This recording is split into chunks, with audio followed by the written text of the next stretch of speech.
like MGK deserved the tongue lashings, and honestly, Killshot wasn't a kill shot.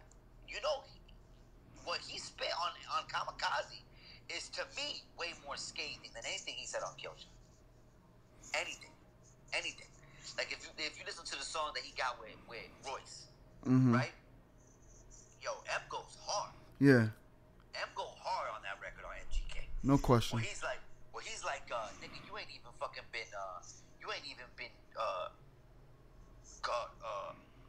charged with battery, nigga. You ain't charged into nothing.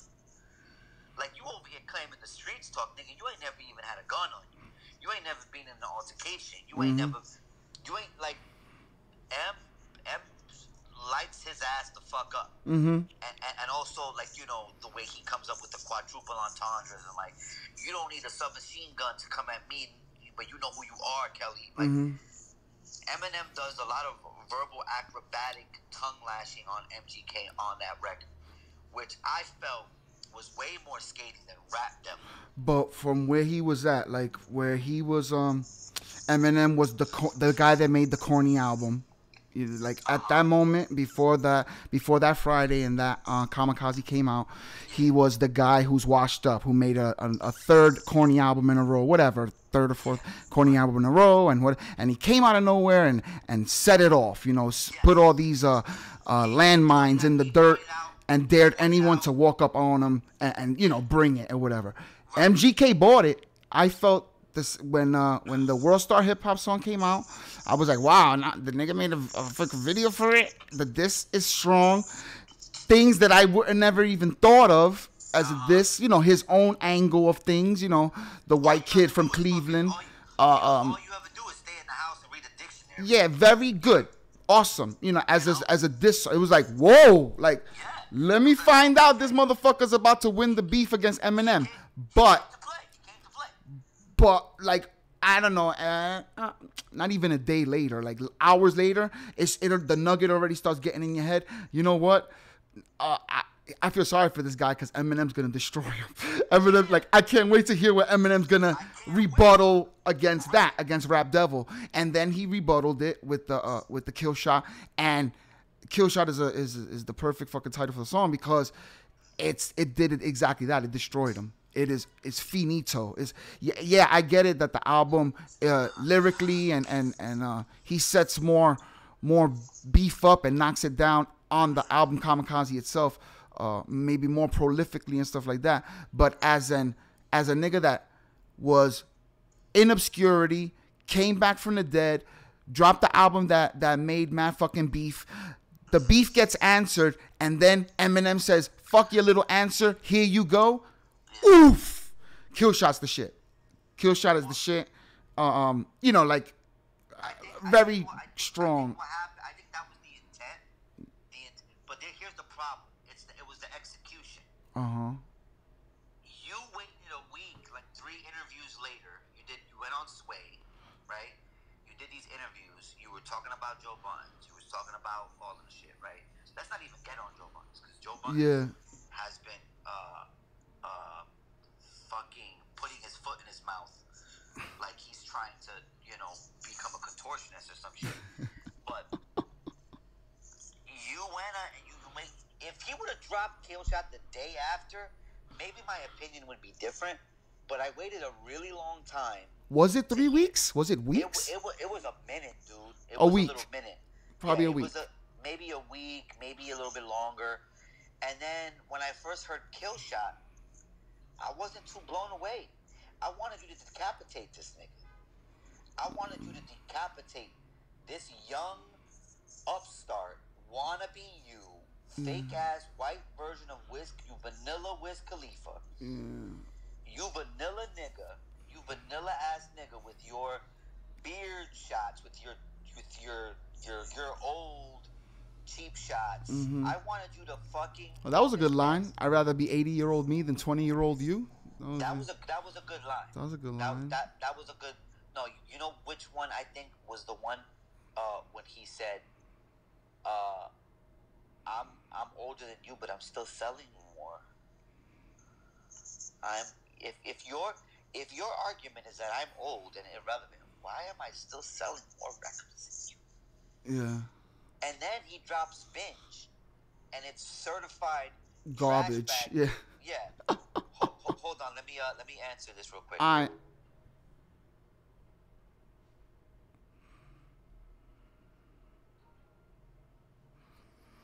So yeah, I mean, Jayson brings up some good points. I am very surprised to hear that he does not like Killshot. That he doesn't think that Killshot is the final nail in the coffin. That is that it is understood to be. My bad. Yeah, no doubt. That was my daughter's school.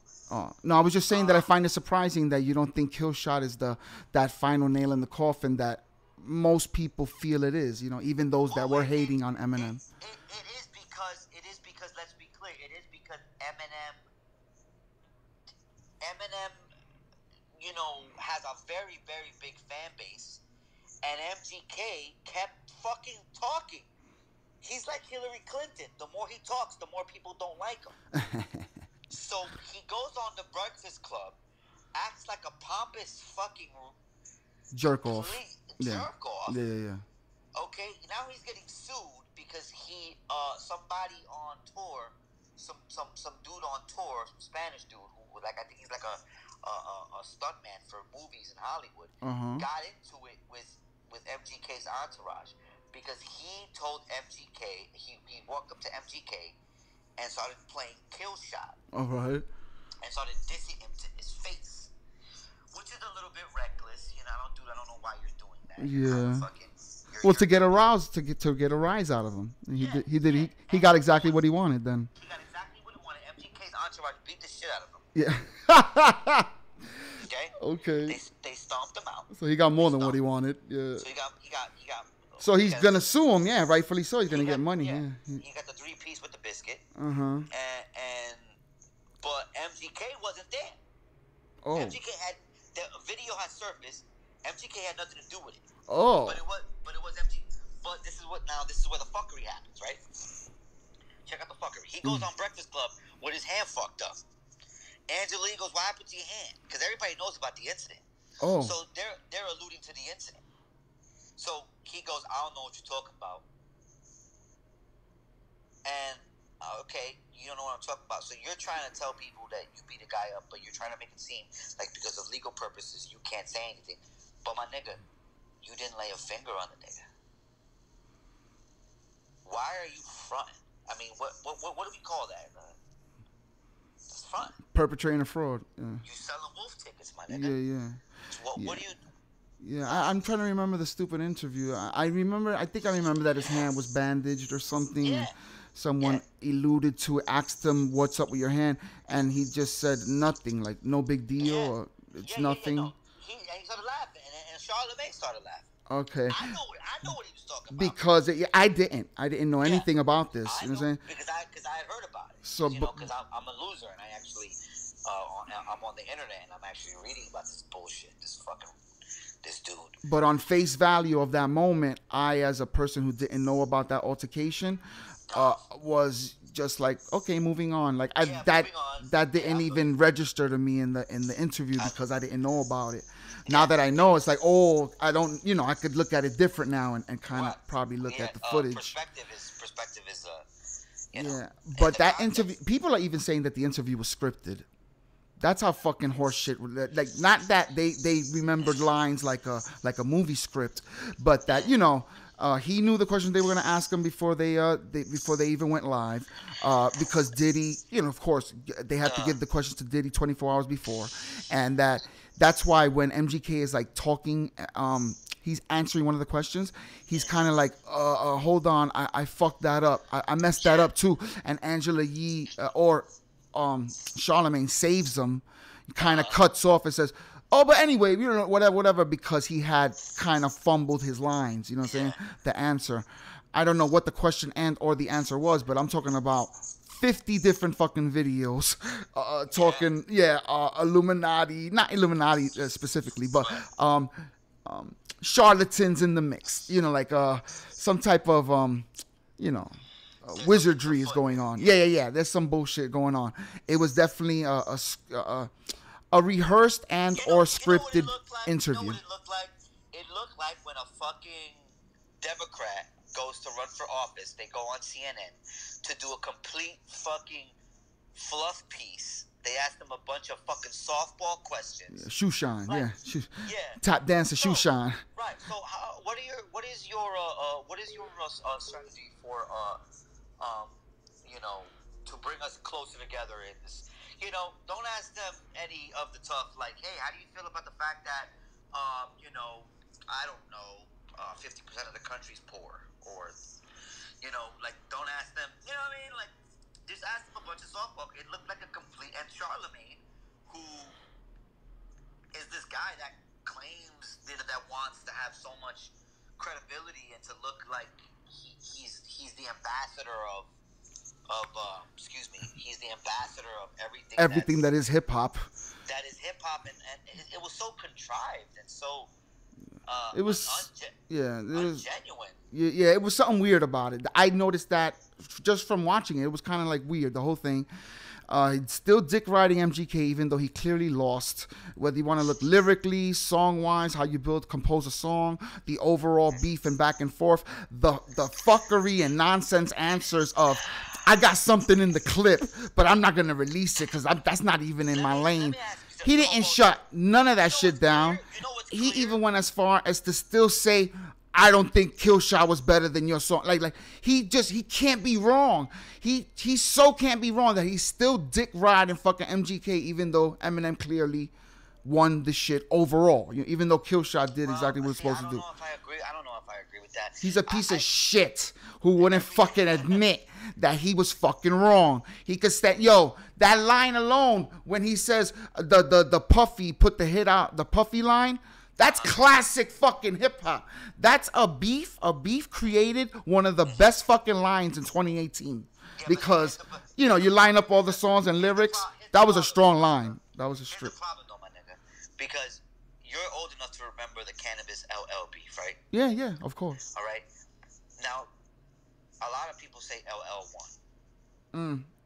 And I don't believe that. No, yeah, he didn't. Yeah, I don't believe that either. I don't believe that. Yeah. But if we were going by today's standards, then LL won. Well, if we go by any standards, let's go the standards of pop culture, longevity, and not the moment. Second round knockout was the moment, and Cannabis clearly won.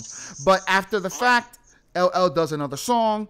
LL goes back on TV. He has some TV show, and since then he's been not only relevant but out there and doing 50 different shows and still dropping albums and all that shit and what have you. He won. I could see why people thought he won. Say he won. And that's the bullshit. They're doing a collective thing of adding up not just the lyrics and the song. They're adding the whole. When you go to a boxing match and two boxers box, they don't fight for careers. Yeah. They fight for who wins that match. At the moment. Yeah. And at that moment, LL took a fucking L. And I am of the opinion that as much as I love Eminem's catalog, I don't think Killshot was better than Rap Devil. But I do believe this. MGK is out of ammunition. MGK was Rap Devil was it. That was his shot. And as you can see, he dropped a project because he's not stupid. He's gonna use all this popularity. The momentum. Yeah, the momentum of. He immediately put out a project. Yeah. And it fucking was certified aluminum. It was DOA, dead on arrival. Binge is trash. He goes on fucking Breakfast Club and says, "I'm not a mumble rapper." And from what I'm hearing from the people that have heard the album, he's mumbling on the record. Yeah, I was having this argument with Avery yesterday. If you've ever mumbled on a track, you by definition are a mumble rapper. Even if other songs you rap on, like Rap Devil, whatever. Okay, yeah, you're just rapping and lyrics, whatever, what have you. But you have other songs where you're like, then you're a mumble rapper. Stop it. Stop. Well, MGK's not a mumble rapper. But I don't know why he's mumbling on the record. He's not helping his case. That's what I'm saying. You're not helping. You can make a bad argument one day. It doesn't mean that you're wrong for the rest of your life. Like, I'm not judging. Like, we've all said stupid shit. We've all done stupid shit. We were all judged by what we did 15 years ago. We would all be pieces of shit. But I'm just saying, the reason why people are saying MGK lost is because people really, it's become evident that MGK really isn't popular. Like, people really flat out don't like this man. Look at the fucking... Now, this is where... Killshot was a guillotine, man. Killshot came... Remember, he was the forgotten... Eminem was the nigga that fell off. Eminem was the guy that snuck a record. He came sneak mode and tried to cause beef with everybody. What the fuck he's gonna do? Even fat ass, what's the black guy's name from D12? Bizarro? Yeah, even he was on fucking Twitter talking about, you don't want to see this answer that week that they were recording. Because you got to figure a few days for the Rap Devil to come out, and then 2-3 more days after that, you know, the track for Eminem, Killshot, comes out. Even Bizarre is on the internet talking about, once this comes out, you hit. And then the shit drops, and everybody's like, oh, shit. You know, that's the collective reaction of the hip-hop world, of the rap world, is a, oh, my God, he fucking did it. You know, he did MGK Dirty or whatever. Yeah. You know, yeah, Rap Devil's dope. I didn't expect MGK to do a dope diss track. I thought too that Eminem probably shouldn't have done that. You know, he done got this kid started because you know he's looking pretty hardcore here and he's saying some shit that Eminem's gonna regret. Just because you're the better artist. But then after a few hours, you knew Eminem was gonna come back. He was gonna destroy him. We knew that. Come back too. Yeah, we knew that. I was expecting him to body him. Like, I was expecting him to be like the way he came off on Kamikaze. But the thing is, the critics, let's say not the rap world, the fans, the critics expected, Eminem will come back, but he'll eventually lose. He'll come back and it won't be well received. And it was super well received. Even the people that hated Eminem was like, ooh, they were buying Killshot t-shirts. So he won. You know what I'm saying? He won the I don't know, maybe I'm just different. The people's vote. You know what I'm saying? Like, you know. Yo, let me tell you something. I've listened to the song. I really thought that I didn't, because with Kamikaze and like when I first heard Kamikaze, I was running through the record with my girl here, and I wasn't really vibing to it. Even my girl was saying, yo, this is not really, I don't think this is the one. But something was telling me, Jay, you got to listen to this record by yourself. You can't have nobody putting shit in your ear, And now I listen to the record. The only thing that I've done in my mind on my playlist, I've rearranged the album. I've rearranged the album and I've made it in a way for me that's more palatable. I've put all of the songs that I think are strong in the beginning. And I think all albums should be done this way, because I've noticed that I tend to like albums more when this is the formula. Put all of your strong records, those are the records that are really, really strong, and you try to find some sort of symbiosis, some sort of flow, and you get banger after banger after banger after banger, and then as it starts to like all of the and then if you want to put the records on where you want to fucking sing, or you want to fucking, the vibe has to become a little bit more deeper or whatever the fuck. The shit is, an album supposed to be a movie and or story. It's like a script to a movie. Yeah, so album is supposed to be like the story, like a life story of a person, especially a person like Eminem. You know, he's an artist. He's setting up his album with that in mind. I listen to the album alone. I listen to the album with the lyric sheets. I've been doing that lately with all the artists because I have it on the iTunes, and I love doing it like that because even when a song starts and I don't like the beat automatically, I don't shut it off because I read what the nigga says, and then I hear how he delivers said words. And I really liked I don't have a problem with the order of the songs or what. I don't think every song is great, but I do like the album. I was surprised of the album because you're looking at it because you're an artist. Yeah, it's a good album. You know, I don't remember. Remember, I told you it made me listen to the one before. Like, I wanted to listen to Recovery. Okay. You know, are you talking about Revival or Recovery? No, Kamikaze. That's the album. Yeah, I'm listening to that album made me want to hear Revival because it was so good. You know, because I was so impressed. Like, okay. The nigga's dope. Like he's right. He probably was overlooked. Let me hear this fucking album that he's, so pissed off about or whatever. You know. I did the same shit when Drake and Pusha-T was beefing. Okay. When Drake and Pusha-T was beefing, I went to myself. This is what happened.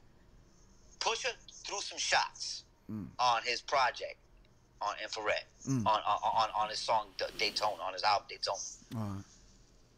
The very fucking next day, because we live in a fucking instant society where niggas want shit now. And this is what I'm trying to explain to you, because I'm a consumer. I'm not an artist. I'm a consumer. I'm telling you what the fuck we want, right? And we want shit now. We want it now. Like, I don't mind listening to your passion piece, and I don't mind doing. But you want the hot, hard shit, one after the other, right away, up front. People are fickle. People are fickle, and they get bored, and they lose attention really easily. But you can, once you have them, like you've already given them. And I took this formula down when I heard Magna Carta Holy Grail, because I was in the same shit. Everybody was saying Jay was washed. I was like, yo, wait, what is everybody talking about? Jay-Z can't be washed. He's the fucking GOAT. I listened to his record, and the first 9 songs are bangers. So I don't know what the fuck niggas talking about. The last few songs, I could wipe my ass with them shits. Is that the album with Picasso? Yes. Yeah, that's an awesome album. Yeah, I didn't even know at the time that people did. I know now that people didn't like it, but I didn't even know at the time that people didn't like it because I loved it so much, and it was being hailed by critics. Critics liked the album because they were. He did some. I think he did the video for Picasso Baby in a museum in New York, and it was a big what to do. It was the who's who of the New York socialite. East Coast elites, you know what I'm saying? And he did this whole this brouhaha where he did the rollout for Magna Carta Holy Grail was phenomenal. Now 444, he dropped that shit like kamikaze, because this is the new trend. Niggas is riding waves now. So you just drop the shit and you don't give a fuck, because people are starting to realize that the rollout makes people anticipate. Gives them time to hate. Yeah, gives them time to. You surprise them. They ain't got time to hate. They just gotta soak it in. You know what I'm saying? Yes. Yeah. Exactly. Yeah. By the time niggas got time to hate, because they know that these people that do reviews, these people that do blogs, these people that do all this bullshit, they got their finger on the pulse. They can change minds. Yeah. People are sheep. They don't form their own opinion. And they're more inclined to do a hate piece than a love piece, because hate sells. Hate like sex sells. People get their adrenaline fix, their dopamine when two niggas are beefing. When when they don't want to hear Joe Budden say it's a nice, happy, sunny day, and all these they want to hear this motherfucker's garbage. And, that's how you get your dopamine. What did fucking his show with Charlamagne was called? Dope or Trash? Yeah. Why are those the only 2 choices? Yeah. Word. Why are those the only 2? Why it couldn't just be meh? Yeah. It could, you know what I mean? But no, everything has to be. Yeah. Can't we have a nuanced discussion about it and find the healthy medium? And nuance. Keep it real, and These motherfuckers don't know what the fuck nuance is. They think nuance is a type of detergent. They don't know shit. But that's the fucking world we live in. So when I took the Kamikaze album, I re-listed the tracks. In your order, you said that. In my order, and then I put the songs that are not so weak towards the end, and then you close off strong. You close off with one of your best songs. And then which is what to you, the Royce track or? Venom. Okay. Venom. Venom is also the last song on the actual album. Oh, okay. Okay, good. But, that's the last song. That song is I don't know the actual order off the top of my head, but I thought the order was great. It was fine. It was definitely constructed the way I'm saying, a story, a written story narrative, because the song, I don't know if it's the one with Royce or not, but soon after it's the one with D12, where he kind of make amends with D12. Yeah, it's soon after the Royce one, which kind of makes sense because they were all click, even though they weren't all click, but they all from Detroit. So since I'm doing a fat ass track, a dope track with my boy Royce from the D, and I'm on that topic, let me go in on this other side of the D that I got personal problems with my boys, blah blah blah blah blah. Yeah. So I could see that he definitely sculpted the album to have a narrative. But the problem is that when you make a record, like niggas like me, if they gotta skip songs a lot, that starts that starts making people go, maybe this album's not a classic. Yeah, yeah. Everything that drops now, you notice everything that drops something now is a classic. People are just dropping classics apparently every fucking month now. So, yo, the day that Lil Wayne's album came out, the new one, which is okay, it's an okay album. It's fine. Okay. You know, it's not trash. It's not garbage. It's not the best. But it's good. It's definitely good. You know, I get it. But yo, the first 9 songs had stars next to them on iTunes. A star is only a song that's been at #1 on the Billboard for at least a week. The album just dropped 2 minutes ago. How did the first 9 songs have stars? Yeah. And you know, I just realized that. Yeah. Like yesterday, the whole star thing. Oh yeah. I thought the stars meant that those were the songs that were the singles, like the songs that they were releasing as singles, which is understandable. I get it. You know, you want people to, all right, these are the songs. These are the songs. Yeah. But you know, when it comes to battling, dude, I'm of the opinion that the 2 dudes have to come up with their own versions. Whoever makes the hardest song wins the battle. Now, the reason why I think that those rules might not always apply, as far as like, doesn't mean that the best MC or the best lyricist or the best artist is going to win. Take Drake and Pusha-T. Okay? Mm-hmm. Drake and Pusha-T. A beef I don't really know that much about. I'm not going to lie. Okay, I don't know their diss tracks. I don't really know. Are you a fan of Pusha-T? Have you ever? I like Pusha-T. I like Pusha-T. I've always liked his lyrics. When he was the Clips with his twin brother, they were okay. They were like street drug dealing rap. You know, they always got the crack. You know, they always got the fucking kilos. Yeah. That street shit, that street gutter shit, that motherfucker. But when when Solo, he got signed to Kanye, especially when it was Kanye who signed them, good music and all that. Kanye likes artists. Kanye's not dumb either. He knows, well, this kid is about street. You know what I'm saying? So maybe I could get that niche. I could kind of corner that market, especially if I give him the beats. But I also noticed that Pusha T is not just all street. He tries to write. You know, he's doing some lyrics in there. You know, he's trying to be more than just a glorified drug dealer. See, this is where I could talk to you about this shit, because you are an actual person who actually listens to lyrics. The dudes that I talk to, the people that I converse with about rap, their bar for lyricists is very low. So to them, Pusha T is like Rakim. Damn. Yeah, that's ridiculous. Yeah. That is ridiculous. Yeah. Don't get me wrong. I like Pusha T. Yeah, he's definitely good. He has his moments. But he's not God tier lyrical. No, no. Far from Rakim. Far from Rakim. He's not God tier lyrical. People talk about Pusha T like he's actually better than Eminem rapping. Wow. Well, obviously they're biased because colorism has a lot to do with it. Oh yeah. Well, obviously. But who could even say that with a straight face? Africa Bambaataa, Sadat X couldn't look at me straight in the eyes and say that Pusha T was better than Eminem. Dogs, they will. That's crazy. They will. People are like, you have no idea how crazy people can be. Yeah, that's madness. When they allow their biases to control their critical thinking. Mm-hmm. You have no fucking idea. Mm-hmm. And this is why I feel I'm an alien, because maybe I'm capable of it too. Like, we all have our own biases, and I try not to let mine affect my critical thinking. And as much as I love Eminem, this is why I'm about to say, let's see if your bias affected you. Did you think he had the whack albums? Like, when was the last album that you didn't like? Oh, Revival. So all the albums before that you liked, they were okay. They were fine. But I didn't listen to Revival.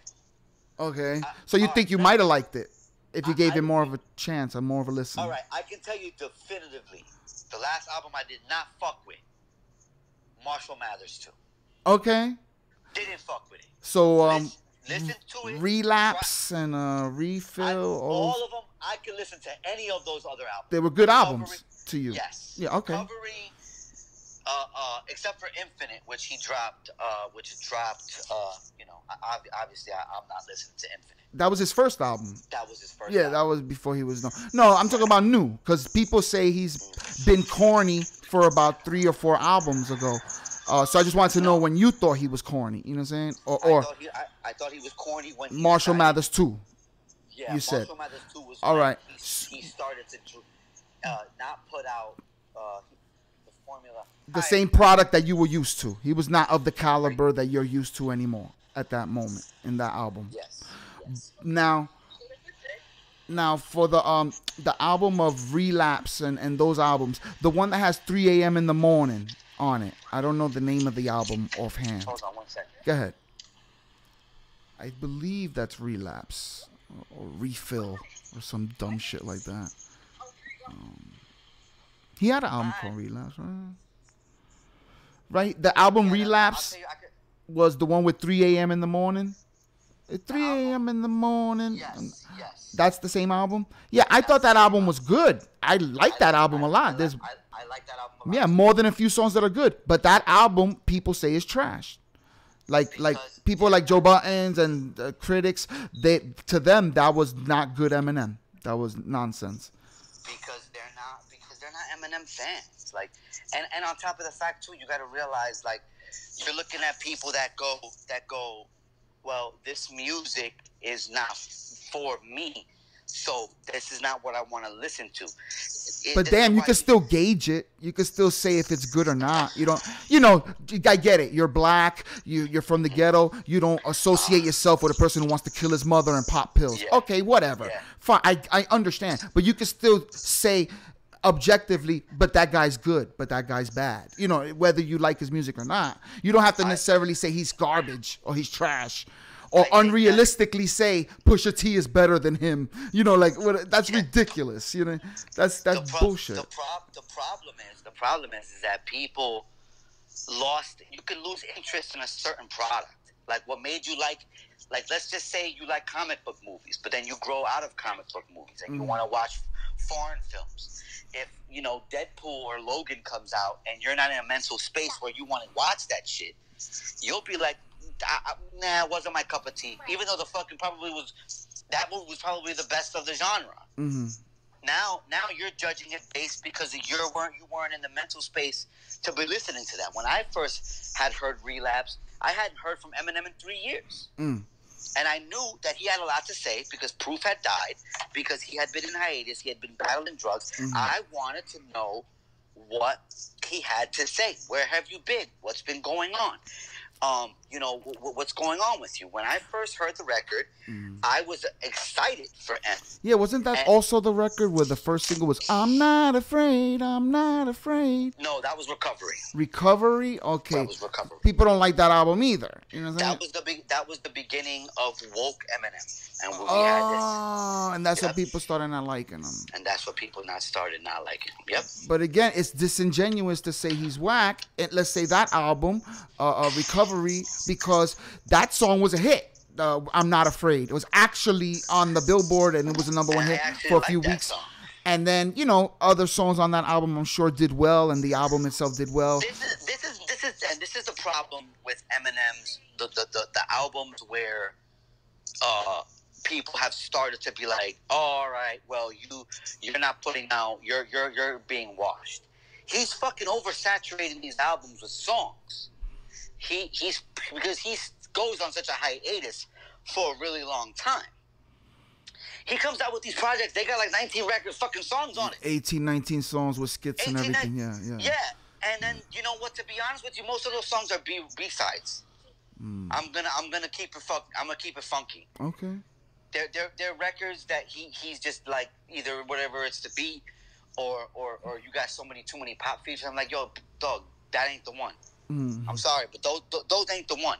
And if you get a nugget, because like Marshall Mathers too has 3 great records, and I can name them. What are they? And that's not. I love them, and I listen to them almost every day. The song he has with Rihanna is okay because it's a pop record. It's a single. Okay. That's something you want to hear. Okay. I guarantee you, probably Skylar Grey probably wrote it. She's a talented writer. Yeah. But she doesn't have the star power. Yeah. So Eminem throws Rihanna on there so you can get the star power. No, don't. That's I'm not gonna say it's fucking great. It's a very poppy record, and I can understand people making fun of it. Okay. But it's a good record. It's not bad. I don't hate it. Yeah. The song that he has called Legacy, which to me, Legacy is probably the second best song on the album. You take those 3 records, and then the song he has about his mom, which is Headlights. Great record, because anybody who's been a fan of Eminem for years knows about his fucked up relationship with his mother. Yeah. And it's a song where he ties the bow on the very fucked up timeline. Did she die? Her.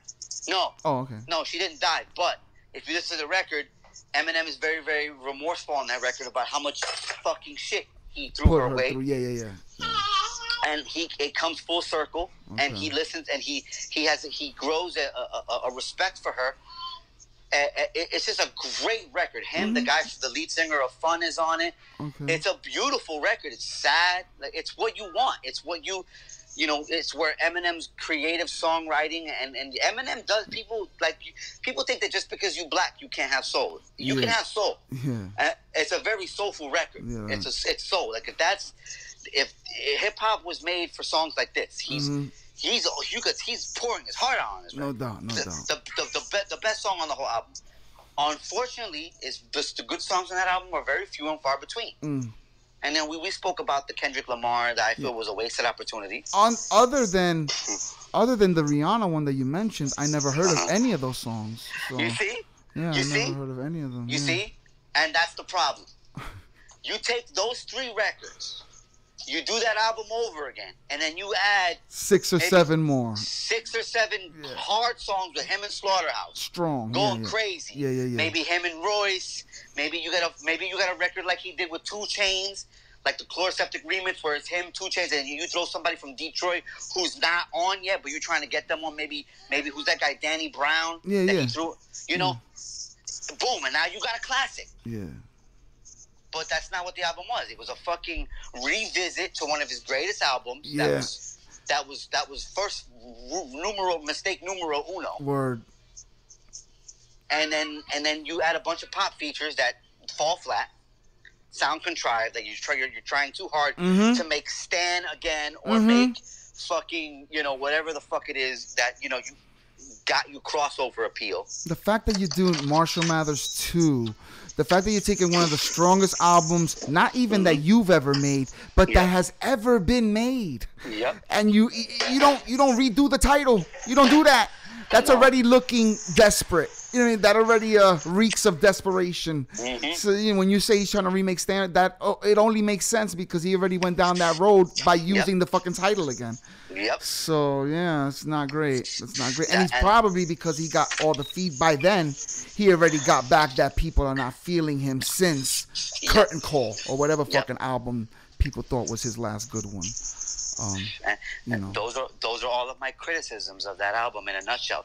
And I listened to that album and I said, oh my God, I don't like an Eminem record. What is the world coming to? and on but you got off topic because you started this. We segued to Eminem back again because we were talking about Pusha-T and Drake beef, and somehow we segued. So just finish that thought. Yeah, finish. This was my point. Drake is the better lyricist. Drake is the better artist. Drake lost that battle. Anybody that says differently is lying to themselves. Not to you. They're not lying to you because you ain't gonna hear it. Yeah, they lying to themselves. You're lying to yourself. Yeah. Okay. Because Pusha T disemboweled Drake's soul on that record. And what was the name of that track? The Story of Adidon. Oh, okay. I've seen it. Yes. And I heard the beginning of it a little bit. Yes. Now, this is coming from someone that when Drake put out his diss response, which was fucking 24 hours. This is what Pusha T was smart, okay? Pusha T was smart. He baited Drake. Drake comes off of battling Meek, comes off of the ghostwriting rumors. Drake is feeling invincible. Drake is in album mode. He's about to drop Scorpion. He's just starting. He's still doing his victory lap from murking Meek Mill's career. Yeah. Not only did he steal his career, but he stole Nicki Minaj back. Because remember, Nicki Minaj was dating him, and then she dumped him, and now they're reconciling. So Drake's doing a victory lap. He's about to drop another album. He's making videos. So he's in good spirits. He's feeling good about himself. Pusha T comes out with Infrared.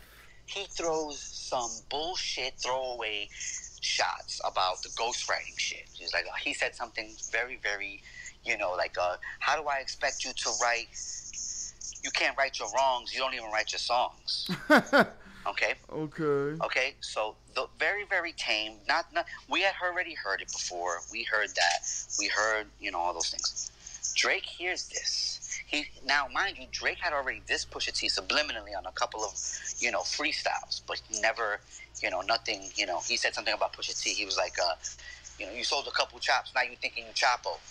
Okay. Basically taking swipes at his drug dealing credibility. You know what I mean? It's the fact that you're from the streets. Mm-hmm. But Drake hears Infrared, okay, which he probably already had it. 48 hours later, because Drake thinks he's playing chess, but in reality, he's playing cat and mouse, and he's the mouse. He don't even know that he's been baited. Yeah. He don't even know he's been baited. Okay. He puts out Duppy. Drops Duppy, a freestyle.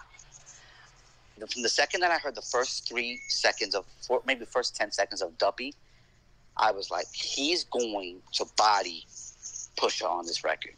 He's going to come at him harder than he's ever come at anybody before, because he knows he has to. Because he knows Pusha T has a very big fan base. People don't like Drake. They want Drake to stop winning. And he has to come back. He has to remind people, I'm a rapper. I know how to rap. I sing and all that shit, and I act. But this is what I do. Like, I respect lyricism, and I like to do this. And Duppy is a very, very good diss, because he doesn't come at him like talking about the guns and shit. He comes at him from like kind of like an intelligent manner of like, he exposes him. Like, he says things like, he was like, the first line of the song, he goes, if you, I'm trying to think of the word that he uses. He goes, if you rebuke, this nigga throws the word rebuke out there. Like, no one says rebuke. Like who the fuck are you, Lord Byron? Yeah. Like, right? So he goes, now if you rebuke me for using somebody's verses or a couple of V's, what do you say about the dude that's making your beats? Speaking of Kanye. Yes. Because everybody knows Kanye uses ghostwriters. So that right there, you already know what the theme of this record is what this is gonna sound like. Mind you, coupled with the beat that is very saxophony, it sounds like Godfather. It's reminiscent of like Don Corleone showing up at somebody's house with his goons ready to like assassinate him. Wow. He walks in and he's like, you broke my heart. You know what I'm saying? Like some Godfather type shit. Yeah. So he goes at Pusha, he goes at Kanye.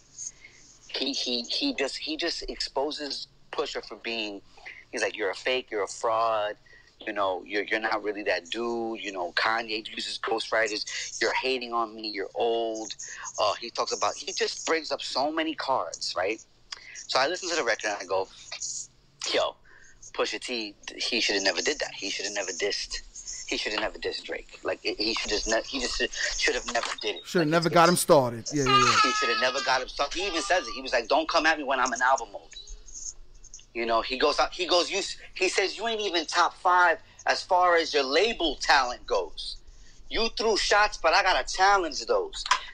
Nigga, I brought Calico to the Alamo. Wow. Like he's saying, I'm bringing futuristic weapons to the Alamo, which everybody knows the Alamo happened, centuries ago. Yeah. He's like, this is like me bringing a tank to the Civil War. Yeah. You know what I'm saying? So I'm listening to that, and I'm drinking it on. I'm like, yo, Pusha T can't respond back from this. If he doesn't respond back, he lost. If he responds back with some lackluster bullshit, he still lost. Mm-hmm. So he doesn't do that. You know what he does? He puts out the record that he was going to put out anyway. Because on that record, Drake takes shots at Pusha T's fiance. He said something about, I'll let it ring like Virginia Williams. Virginia Williams is Pusha T's fiance. Saying ring, you get it, you gave her a ring because, you proposed to her. He says, I'll let it ring like, the double entendre, whatever the fuck you want to call it. So he drags his fiance and he's letting him know, like, you get it, anybody standing next to you get it, Kanye get it. He's doing what people do in beef. He's letting people know, like, these are the engagements of war. You have engaged me. I'm going to engage you back. We are going to let it pop in. This is what's happening. Pusha T goes, okay, and then he drops Story added on. which I don't know the song itself, but I do know enough. I heard enough of it to remember that he says, she's a porn star, but make a good woman out of her. That's your baby mom. Something to that effect. You know, marry that girl. Some shit he says. This is what happens, right?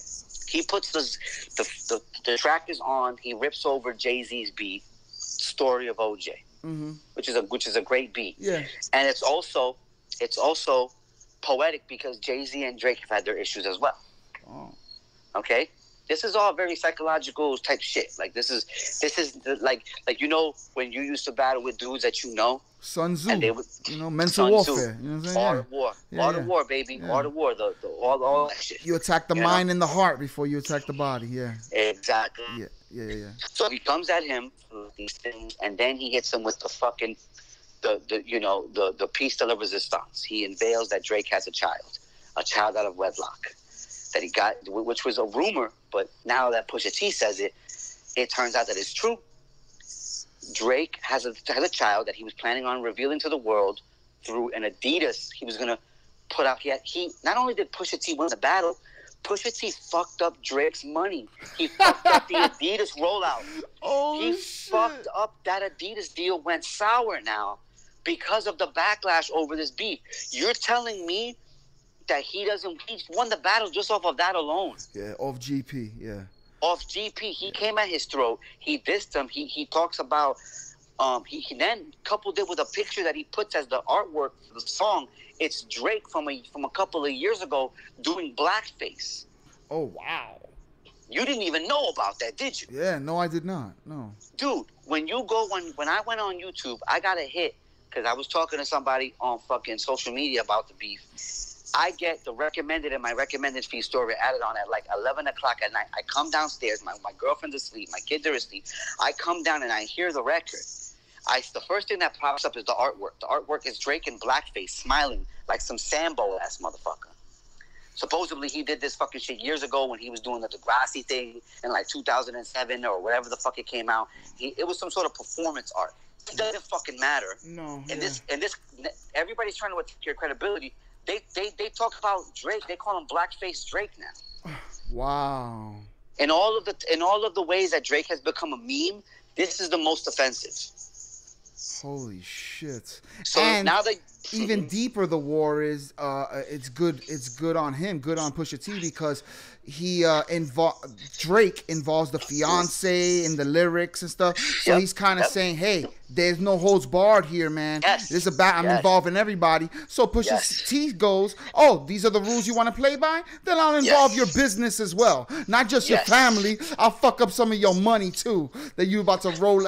How you going to use your kid for some fucking Reebok Adidas bullshit? You know, like, that's what nigga, he says that almost verbatim on the record. There's more than just an Adidas press run. Wow. So yeah, I would have to agree with you wholeheartedly that Pusha T gets that points and the victory lap himself for that. Did Drake answer? Nope.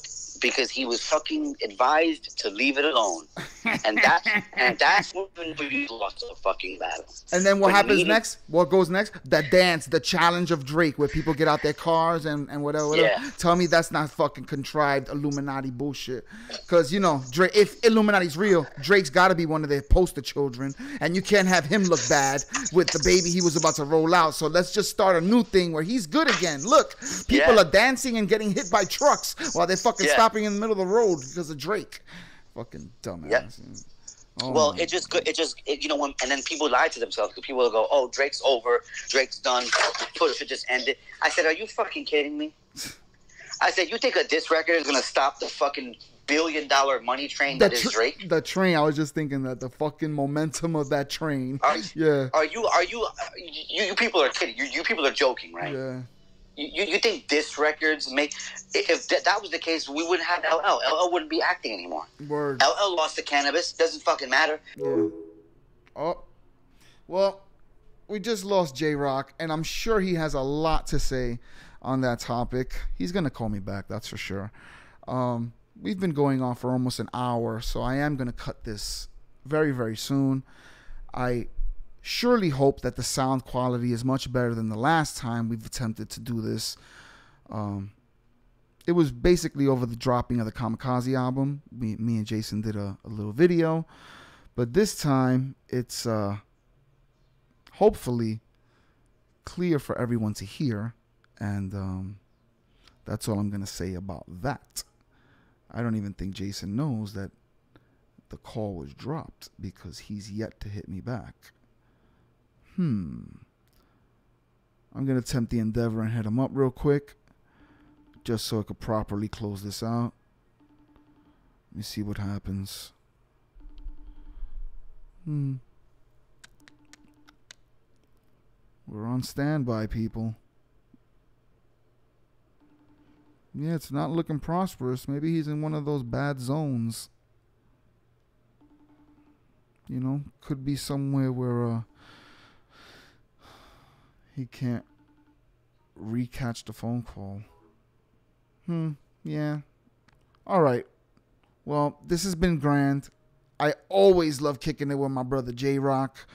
That's why I just threw him up on the microphone. I just put the phone up to the mic, baby, because never does a conversation start with Jayson that doesn't go deeper than when it starts. So I'd like to thank Mr. Jayson Roman for joining me on this makeshift podcast that we've done again. We had a name, but we've been testing so many names that I have no idea what it is anymore. The Jaded Idealists. Jaded Idealism? I'm trying to do it with J and I. You know, J-Rock. J-Rock and ID. That's it. You know what I'm saying? Minus the son and I. Minus Mr. Kane. But it's been great. It's been grand. Thank you so very graciously for listening to our horseshit on this another fucking episode of Why the Fuck Did They Give Ida a Microphone? Peace.